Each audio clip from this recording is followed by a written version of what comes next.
Hello and warm welcome to टुसाला foundation. So guys, आज के इस वीडियो में हम इंग्लिश पेपर 1 की ये जो ओसवाल की बुक है इसका रिव्यू करने वाले हैं और देखेंगे इंग्लिश पेपर 1 की बुक में ओसवाल बुक्स ने आपको क्या दिया हुआ है और कौन कौन से वो पॉइंट्स हैं जिनके बेसिस पर तुम अपनी इस बुक के बारे में सारी चीज़ें समझ सकते हो।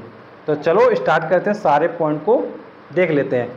तो देखो, बुक अगर मैं बात करूँ तो बुक आपको इस टाइप की दिखाई देगी और यहाँ पर आप देख सकते हो लिखा हुआ है इंग्लिश पेपर 1, ब्रैकेट में लिखा है लैंग्वेज।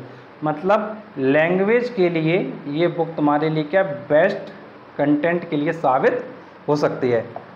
तो चलो स्टार्ट करते हैं। तो यार स्टार्टिंग से पहले एक चीज़ और बताता हूँ कि यार ये जो तुम्हारा इंग्लिश सब्जेक्ट है ये कंपलसरी सब्जेक्ट है जो तुम्हारा ऐड होना ही है। मतलब इंग्लिश को तैयार अच्छे से करो, अगर इंग्लिश में फेल तो ओवरऑल फेल, तो इसलिए इंग्लिश में फेल नहीं होना है, तो डेफिनेटली ज़रूर और ज़रूर पास करना है। तो चलो बात कर लेते हैं चैप्टर की। तो चैप्टर से पहले इन्होंने देखो बुक कैसे दी है वो देख लो। इस टाइप से इनकी बुक है और कंटेंट वगैरह इन्होंने इस तरीके से आगे डिलीवर किया हुआ है। आगे आप देख सकते हो कि ऐसे कंटेंट है, बट यार तुमको ये देख के समझ में अच्छे से आ नहीं रही होगी, तो मैं तुमको समझाता हूँ तो तुम समझ जाओगे अच्छे से। तो देखो, सबसे शुरुआत में इन्होंने कवर पेज दिया है। कवर पेज के बाद जब आप आगे आएंगे तो आपको इन्होंने सबसे पहले क्या दिया है, सबसे पहले तुम्हारे लिए 2023 का क्या दिया है, क्वेश्चन पेपर दिया है। उसके बाद उसका सोल्यूशन दिया है। तो 2023 का क्वेश्चन पेपर मिल जाता है, उसका सोल्यूशन भी मिल जाता है। फिर उसके बाद क्या दिया है, कौन कौन से वो टॉपिक्स हैं जो इस पेपर 1 के लिए डिफ़िकल्ट हैं। तो लैंग्वेज के पेपर के ध्यान रखना कौन कौन से टॉपिक हैं जो डिफ़िकल्ट हैं। फिर इसके बाद स्टूडेंट्स को कौन कौन से वो पॉइंट्स हैं जो ज़रूर फॉलो करने चाहिए। तो इनटू स्टूडेंट के लिए इम्पॉर्टेंट सजेशन भी इन्होंने दिया है about your English paper. And next आपको गिवन है 2022 का क्वेश्चन पेपर एंड उसका सोल्यूशन। तो यार कितनी अच्छी बात है कि यार तुम्हारे इंग्लिश के लिए इन्होंने सॉल्व्ड पेपर दे दिया है। मतलब क्वेश्चन पेपर भी है लास्ट ईयर का, उससे लास्ट ईयर का भी है, और क्वेश्चन पेपर के साथ में क्या है, सोल्यूशन भी है।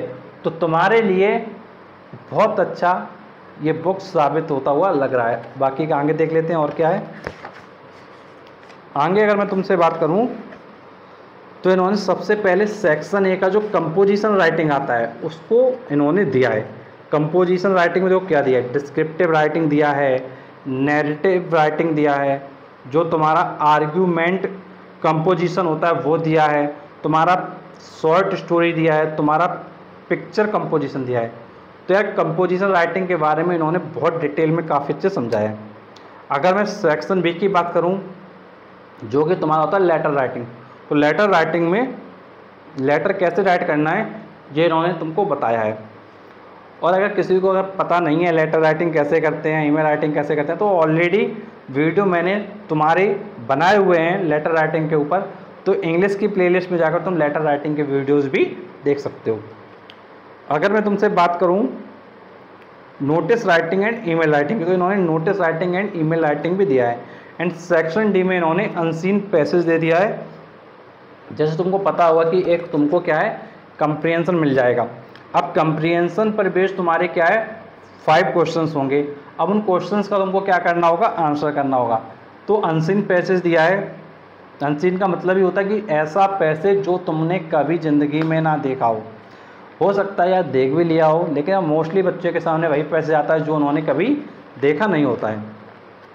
उसके कुछ क्वेश्चंस होंगे जिसका तुमको आंसर करना होगा। एंड लास्ट सेक्शन जो है तुम्हारा सेक्शन ई, जो कि है ग्रामर। ग्रामर में तुम्हारा टेंसेस दिया हुआ है, वर्ब फॉर्म्स में तुम्हारा प्रपोजिशन दिया है, तुम्हारा सेंटेंस फ्रेमिंग दिया हुआ है, तुम्हारा ट्रांसफॉर्मेशन ऑफ सेंटेंसेस दिया हुआ है। तो इसको भी तुम क्या है काफ़ी बेटर वे में कर सकते हो। अब अगर मैं तुमसे बात करूँ आगे इन्होंने टॉपिक्स वगैरह को कैसे समझाया है वो देख लेते हैं। अगर टॉपिक्स वगैरह की मैं तुमसे बात करूं तो उसके लिए थोड़ा हमको अंदर आना पड़ेगा बुक के अंदर। जैसे हम लोग बुक के अंदर आते जा रहे हैं और जैसे हम देख लेते हैं, जैसे इनका चैप्टर स्टार्ट हुआ है अबाउट द आर्ग्यूमेंट कंपोजिशन। तो आर्ग्यूमेंट कंपोजिशन में पहले इन्होंने क्या है, टॉपिक के बारे में बताया है, इंट्रोडक्शन दिया टॉपिक का। आफ्टर इंट्रोडक्शन इन्होंने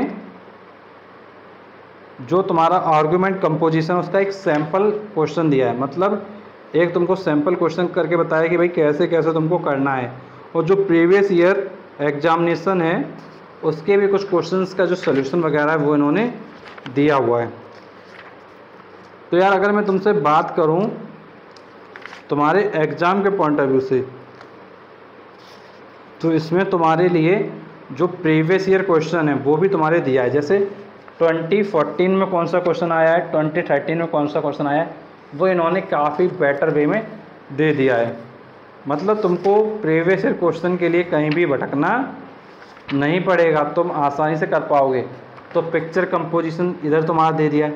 मतलब जो तुमको मैंने स्टार्टिंग बताया कि तुमको जो है सेक्शन ए से लेकर सेक्शन ई तक जितनी भी चीज़ें तुम्हारे पेपर में आ रही हैं वो इन्होंने डिटेल फॉर्म में चैप्टर के अंदर अच्छे से डिस्क्राइब करके तुमको समझाया है। और अगर मैं तुमसे लास्ट में आता हूँ और लास्ट में अगर मैं तुमको बताऊँ क्या दिया इन्होंने, तो बेटा लास्ट में इन्होंने प्रैक्टिस पेपर भी दिए हैं। तो इधर आप देख सकते हो कि इन्होंने 3 प्रैक्टिस पेपर दे दिए हैं। तो तुमको क्या करना है, इस क्वेश्चन बैंक की हेल्प से सबसे इम्पोर्टेंट क्या करना होता है, कंपोजिशन करना होता है। क्या करना होता है, कंपोजिशन। तो कंपोजिशन की प्रैक्टिस जरूर और ज़रूर करना। फिर क्या करना होता है, लेटर राइटिंग। तो लेटर राइटिंग की भी प्रैक्टिस जरूर एंड जरूर करना, जिसमें तुम्हारा फॉर्मल लेटर होगा, इनफॉर्मल लेटर होगा। फिर इसके बाद तुम्हारा थर्ड थिंग क्या आता है, तुम्हारा जो ईमेल राइटिंग का क्वेश्चन होता है, तो ईमेल राइटिंग को तुम क्या है जरूर और ज़रूर उस पर क्या है फोकस करना है। अगर मैं तुमको इसके बाद नेक्स्ट पॉइंट क्या करूँ तो वो है तुम्हारा अनसीन पैसेज। मतलब तुमको अनसीन पैसेज देखना है, उसको प्रॉपरली रीड करना है। अगर एक बार समझ में नहीं आता तो फिर से रीड करना है, फिर से समझ में नहीं आ रहा तो फिर से रीड करना है। या फिर तुम दूसरा पैटर्न भी फॉलो कर सकते हो, पहले क्वेश्चंस को रीड कर लो, फिर उसके बाद अनसीन पैसेज को पूरा रीड करो और उसके क्वेश्चंस के फिर उसके बाद आंसर करना क्या फाइंड करो। तो ये अनसीन पैसेज कर लेना है। फिर इसका तुम्हारा जो ग्रामर का पोर्शन आ जाता है जिसमें तुम्हारा ट्रांसफॉर्मेशन है, टेंसेस हैं, तो उसको तुमको क्या है कवर करना है। अगर तुम इन सारी चीज़ों per day by day preparation अच्छे से करोगे, और अगर किसी को जैसे कोई फॉर्मेट वगैरह समझ में नहीं आ रहा है तो इंग्लिश के जो लेक्चर्स हैं वो भी ऑलरेडी इंग्लिश की प्लेलिस्ट में अवेलेबल हैं। तो वो बच्चा जाकर क्या है इंग्लिश की प्लेलिस्ट में जो इंग्लिश के लेक्चर्स हैं उनको भी देख सकता है। और कोई प्रॉब्लम है, कन्फ्यूजन है, कुछ पूछना चाहते हो तो नीचे कमेंट बॉक्स से कमेंट करके पूछ सकते हो। और अगर कोई भी बच्चा इस बुक को ऑनलाइन बाय करना चाहता है तो डेफिनेटली डिस्क्रिप्शन बॉक्स में लिंक अवेलेबल है, तो लिंक पे क्लिक करके अभी बाय करना चाहते हो तो डेफिनेटली बाय कर लो, क्योंकि ये बुक तुम्हारे लिए बहुत ही बेस्ट है, बहुत ही अच्छा काम करेगी। क्योंकि सब कुछ इन्होंने तुम्हारे लिए दे दिया। तुम्हारे पास लगभग जो है 8 से 9 महीने पूरे हैं जहाँ तुम इस बुक का यूटिलाइज कर सकते हो, और समय से पहले दे दिया। ये सबसे अच्छी बात मुझको लगी ओसवाल बुक्स की, क्योंकि यार होता क्या है कि हम प्रिपरेशन अपनी करते हैं, अक्टूबर नवंबर में जो क्वेश्चन बैंक है वो आती हैं, बट यार इन्होंने आपको शुरुआत में दे दिया है जिससे कि तुम्हारी जो प्रिपरेशन है वो एक अच्छे लेवल तक पहुंच सके। तो बाकी का यार तुमको कोई डाउट है पूछ लेना नीचे कमेंट बॉक्स में, और इस वीडियो देखने के लिए चैनल को सब्सक्राइब कर लो, नोटिफिकेशन डाल दो, क्योंकि तुम्हारे लिए मैं और भी ऐसे वीडियो लाता रहूँगा। Thanks for watching this video.